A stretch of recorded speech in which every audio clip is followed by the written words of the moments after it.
The Penticton Young Stars Classic is finally here, and the Jets are getting ready for not only this classic with some of their prospects, but also the upcoming season. We're going to dive into more player previews and some hype building for what should be a fun weekend of prospect action, all coming right up on tonight's episode of Locked On Winnipeg Jets.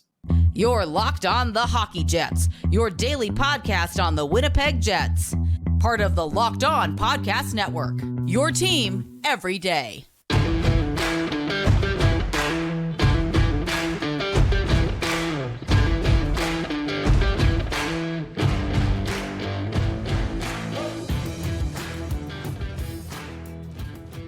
Hello, friends, and welcome to tonight's episode of Locked On Winnipeg Jets, part of the Locked On Podcast Network, your team every day.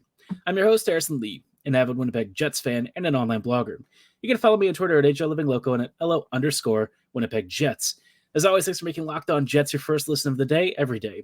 If you like what you're hearing, be sure to like, follow, and subscribe on all of your favorite podcasting platforms and YouTube.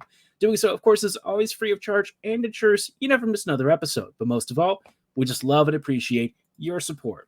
Tonight's episode is brought to you by FanDuel Sportsbook, official sportsbook of Locked On. Make every moment more right now and visit FanDuel.com, where new customers can bet $5 and get $200 in bonus bets back guaranteed. All you have to do is visit FanDuel.com/LockedOn to get started. Now, like I said, tonight's focus of the episode, we're going to be talking about some player previews. Obviously, we have guys that we've talked about in the past, including top goal scorers and pure creators, as you might call them. But what about the rest of the roster, right? You have lots of middle six players, lots of guys who are maybe not the true superstars of the team, but who have a very important role all the same. These are kind of like your middle sixers, right? And the Jets have a unique mixture of middle sixers this year. Guys who arguably could be top sixers elsewhere, maybe even with the Jets in the right roles. And I think the first guy that really comes to mind that kind of has that sort of versatility is Nino Niederreiter. And of course, Niederreiter got here last year.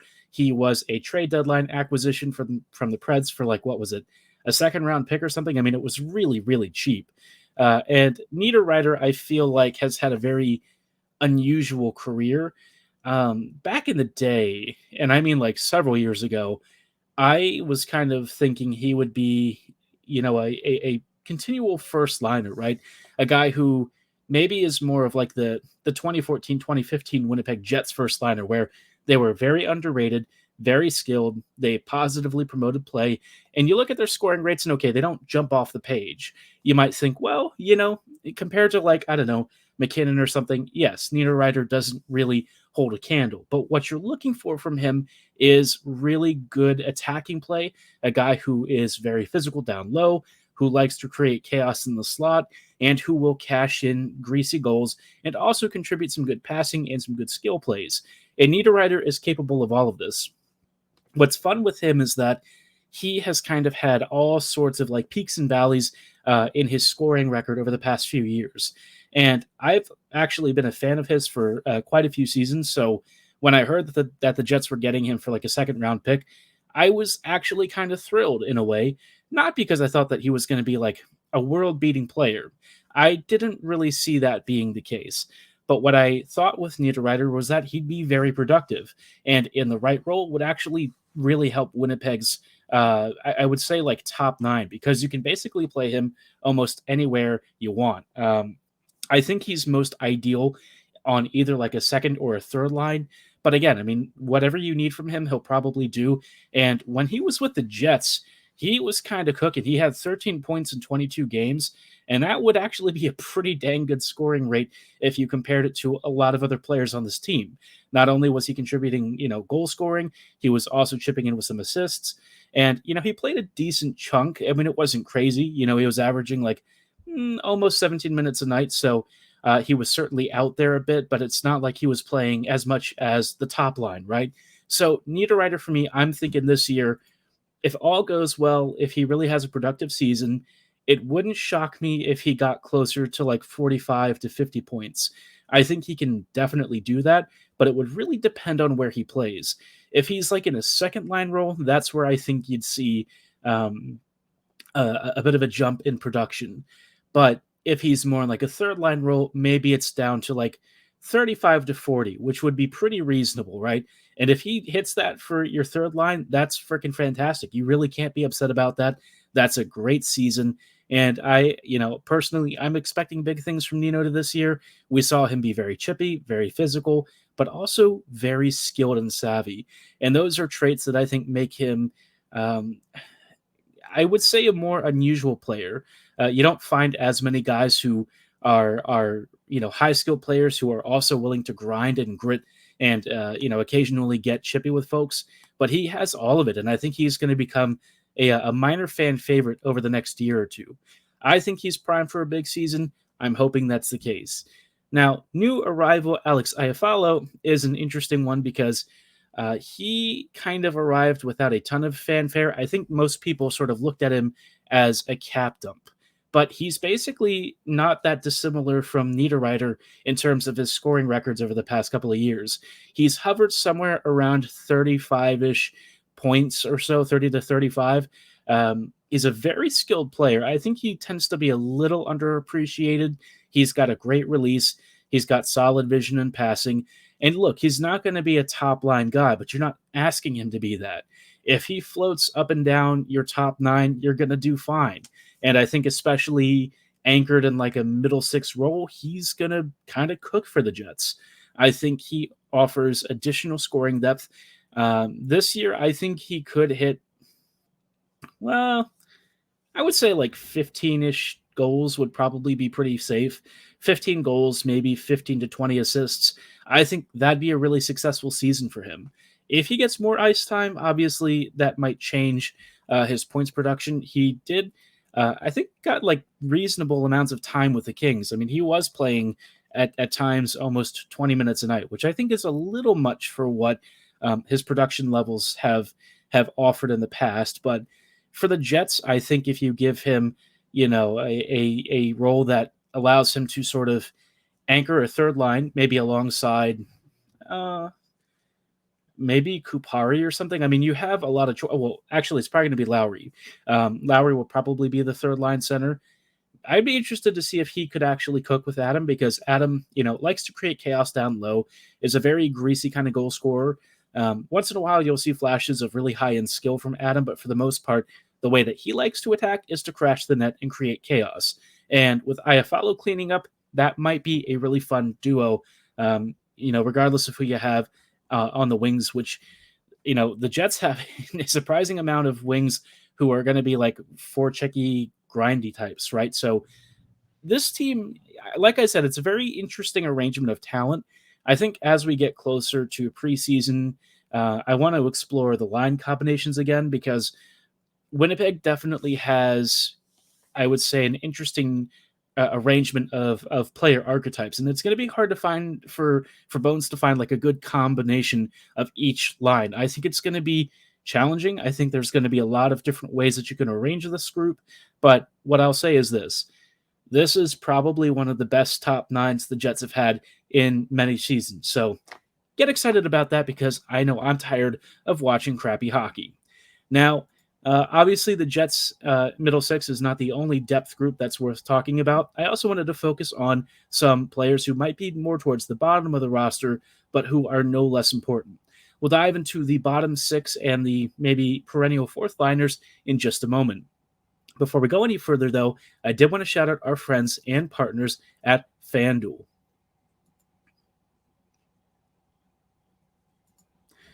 Football season is about to kick off, and FanDuel is giving you the chance to win all season long. Right now, when you bet on the Super Bowl winner, you can get bonus bets every time they win in the regular season. Obviously, you can choose any team to win the Super Bowl, and every time they win, you get bonus bets. It really couldn't be simpler. I'm choosing the Ravens. Obviously, the road to a Super Bowl is a little bit more complicated than just waltzing through, but you know what? I'm a believer in Lamar Jackson. Maybe you're a believer in the Minnesota Vikings. Not after the 0-2 start, maybe, but you know what? No one's perfect. Let's hope that no matter what, though, you get a few wins under your belt, because you can use those bonus bets on spreads, player props, over-unders, and so much more. So visit FanDuel.com/LockedOn and start earning bonus bets with America's #1 sportsbook. That's FanDuel.com/LockedOn.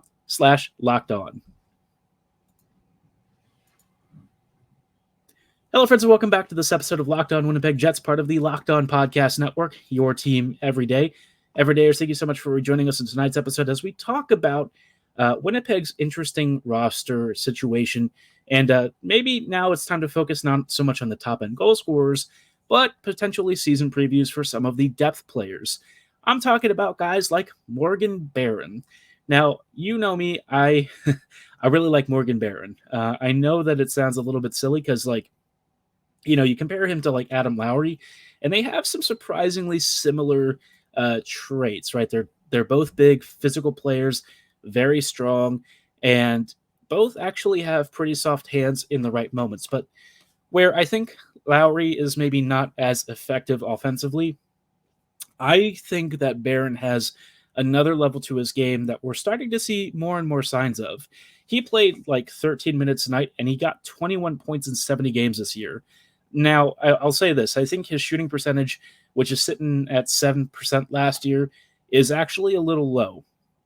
I think if he had actually been able to capitalize on the great chances that he created, you might have seen a little more out of him, maybe even closer to 30 points. I can't count the number of times where he'd either get robbed or hit the post. I mean, he was really close to bagging, I'd say 13 or 14 goals last year. And I don't say that with any sort of exaggeration. He was legitimately getting into really dangerous areas, and for some reason, he just couldn't find the back of the net. If that changes this year, I think we could see a kid with 30 to 35 points under his belt in his, second fullish season with the Jets. He didn't have a very long stint in the first year when he arrived from New York, but Barron's transition game has really improved. I think his defensive work off the puck has improved. And what I'm liking with him especially is his persistence around the slot area and his really high-level skill that he shows here and there. It's not something that he uses in every scenario, but when you get to it, there's some legitimate hands. I'm actually more excited about Barron than I probably would let on, which is funny because most people I think would look at him and see a depth player, and that is technically what he is, but there is legit potential with him to move into the middle six and become a really valuable component for Winnipeg's offense. There's something there with him. I would say keep an eye on him this year. If he doesn't really take the next step, that's okay. You're getting a guy who's a really good third or fourth liner, probably in the 30-point range, and for what he brings and for how he plays, that's totally fine with me if he continues to positively contribute at both ends of the ice. Another guy maybe worth keeping an eye on this year, it's going to be Rasmus Kupari. And Kupari joined, of course, from LA as part of this big old trade. He was another player who was kind of tossed into the deal. Kupari, he's a hard one to get a read on because when he was drafted, he was picked up for really being a high-end finesse player with effortless edge work and a pretty nice release with some good passing. I actually remember Kupari being considered a very good value pick when he was taken. And I'm still interested to see kind of what comes out of him. He was sort of a late first rounder, lots of skill. It hasn't necessarily manifested into anything crazy for the Kings, but when you look at the fact that last year he averaged around 10 minutes of ice time per game and still got 15 points in 66 games, there to me is something there. I don't know how much is there necessarily. I'm not talking about an elite top line center or wing or anything like that, but I think for me, Kupari might have some untapped skill. His distribution is very solid. Like I said, his edge work is really strong. He is very capable of getting an inside step on somebody and blowing by them. And he's got a pretty nice shot. He doesn't get to use it all that often, and his shooting percentage last year kind of sucked. But I'm telling you, there's something to his game that I think could translate well for the Jets in the right scenarios. Now, do I think he's going to really work his way up the lineup quickly? Probably not, but I am keeping an eye on him because I feel like with the Kings, he had a role. It was a depth role, and he didn't really get many opportunities to move past that. So maybe with the Jets, this is kind of his chance to break out. I feel like he is a bit of a dark horse, somebody who could become a bit of a fan favorite and who hopefully has the offensive skill to translate and really take his game to another level. And look, if he only gets 10 to 15 goals, that's awesome to me. I mean, you're paying him on a really value contract. He's going to be anchoring your bottom six. If he contributes like 20 to 25 points this season, I count that as pretty successful. I think he's going to get more than that, but you know what? If that's what he gives, it's totally fine with me as long as he's positively promoting play, again, at both ends of the ice. Same thing that I ask of Barron. But I think Kupari's got a little more to offer the Jets. So something to keep an eye out for. I think he's not really a prospect, but he is a player who is still kind of developing and maybe putting two and two together at the NHL level. He really hasn't played that many seasons in the league. He's only played not even like just barely over 100 games, something like, I don't know, 110, 115 around there. So you could say that we're actually maybe closer to 125-ish, but he's still got something in the tank that I think he can offer Winnipeg. And even if this is all that he does in a middle six or bottom six role, is like a 20-point player who's just, day in and day out playing shifts well, being defensively responsible, and occasionally creating some goal scoring chances, works for me. Now, obviously, we're talking about young players here. Speaking of young players, Penticton is coming right up, and some of those guys might be trying to fight for roster spots with the Jets this year. We'll talk about some things to keep an eye out for as the Jets roll into the Young Stars Classic starting this weekend in just a little bit. Hello, friends, and welcome back to this episode of Locked On Winnipeg Jets, part of the Locked On Podcast Network, your team every day. Everydayers, thank you so much for rejoining us as we just talk a little bit about the Young Stars Classic that's coming up. Obviously, Winnipeg has an interesting little mixture of players for camp. I think this Young Stars Classic could be one of the most talented forward groupings the Jets have ever brought to this tournament, which we've said before once in a while. It didn't always pan out that well. This group I've got some confidence in. You've got guys like McGroarty, Lambert, and I think that for me is very excited. Sorry, not McGroarty. I don't think he's joining actually. But Barlow is. Lucius is. McGroarty, I think, is going back to college pretty soon. If not, if his semester hasn't already started. But Barlow will be there. I think we've got some interesting camp invites. So, this is, for me, a relatively complete prospect group. I think this is a chance for Barlow, especially for me, to really impress. I feel like Colby is one of those top prospects that I know the least about. Obviously, he has a reputation of a monster shot, kind of being a man amongst boys at the CHL level. So this is a chance for him to really show that, past the juniors, is he ready to make the jump to pro? Because he has one of the most pro-ready builds, one of the most pro-ready shots. And offensively, when you look at the footage and tape on him, you do see a player who is comfortable, driving towards the slot, who's not afraid to be a power play threat, and who can honestly just slap pucks past goalies. The pro levels, though, I kind of wonder, right? Junior goalies and stuff, they aren't always the most attuned. And defenders in front of them sometimes give up a few more lanes than they really should. So I'm curious to know how Barlow's going to do in camp. Obviously, the Young Stars Classic is not necessarily the best showcase for him just because it's going to be comparable talent to where he is at this stage of his career. So, I want to see how he steps up. But I am excited to see him. He's got a monster release. I'd love for him to become like a top six scorer at some point. It is a long shot. I will say this. It is a long shot for him to really hit that level of success. But maybe he becomes a really good middle six player. I'm very curious in terms of leadership, like we've said in the past, future captain material. I think that's something that pretty much anyone can appreciate. And so far, he's really hit it off with guys like McGroarty. I think he's also okay with DiVincentis. It just seems like everyone in that group is relatively close.